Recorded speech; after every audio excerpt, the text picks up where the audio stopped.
Des citernes portées disparues, interceptées par des groupes armés terroristes sur plusieurs axes routiers du Burkina. Des années durant, ces faits se sont répétés, puis en 2021, une sombre affaire de contrebande de carburant va marquer l'opinion publique avec, à la clé, une quarantaine de personnes condamnées pour contrebande aggravée et mise en danger d'autrui.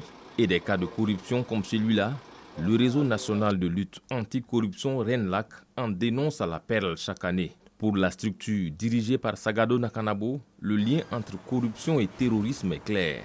Ces gens qui sont dans les brousses là sont largement alimentés par un trafic de carburant. Et pendant cette période de lutte contre l'insécurité, il va sans dire que si on regarde la quantité d'armes qu'il y a dans nos brousses et nos forêts aujourd'hui, il n'y a pas de doute qu'il y a un important trafic d'armes. Et si on ne peut pas empêcher ce trafic d'armes-là, il va sans dire qu'on ne peut pas empêcher le terrorisme, puisque sans les armes, le terrorisme s'arrêterait même d'un coup. Loin de s'arrêter, les attaques terroristes se poursuivent au Burkina et d'étonnants cas de corruption sont révélés par la presse.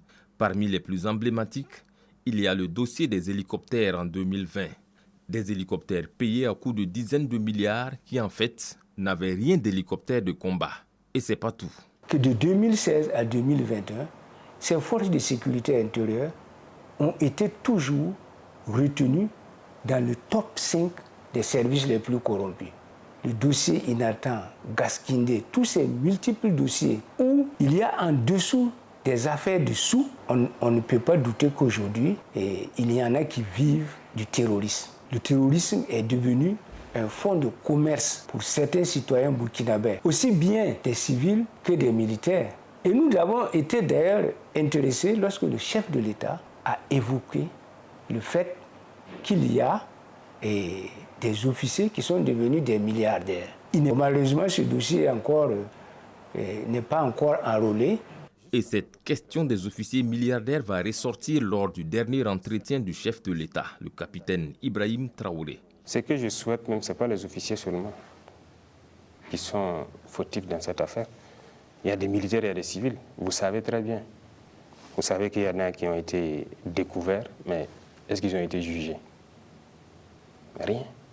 Allez-y aussi demander à la justice, demandez-leur quelle est la situation. Voilà, il y a des structures de lutte contre la corruption qui ont porté plainte contre certains individus dans ce pays, allant dans ce cadre-là, mais il n'y a rien eu, non. Lutter contre le terrorisme en combattant la corruption s'avère une tâche ardue. Une situation dont les Ouagalais comme Amadou Diallo sont bien conscients. Qui parle de corruption, il parle de laxisme. Et qui parle de laxisme, parle du favoritisme et tout ce qui va avec. Et quand nous voyons aujourd'hui avec nos frontières poreuses et aussi des agents qui ne font pas réellement leur travail, ça facilite aisément le trafic. Et qui parle de trafic, il y a du stupéfiant, des armes, des munitions et autres. Donc quand on parle aussi plus de corruption, c'est moyennant quelque chose. Et quand on vous donne quelque chose, vous ne faites pas rigoureusement votre travail. Et cela aussi est un impact très réel sur le Burkina Faso et surtout la lutte contre le terrorisme. Et c'est vraiment très dangereux. Le RENLAC appelle à des actions concrètes et demande que la lumière soit faite sur les dossiers emblématiques. L'organisation de la société civile souhaite aussi une opération d'envergure de lutte contre la corruption dans le cadre de la lutte contre le terrorisme. Gildas Da, Ouagadougou, VOA Afrique.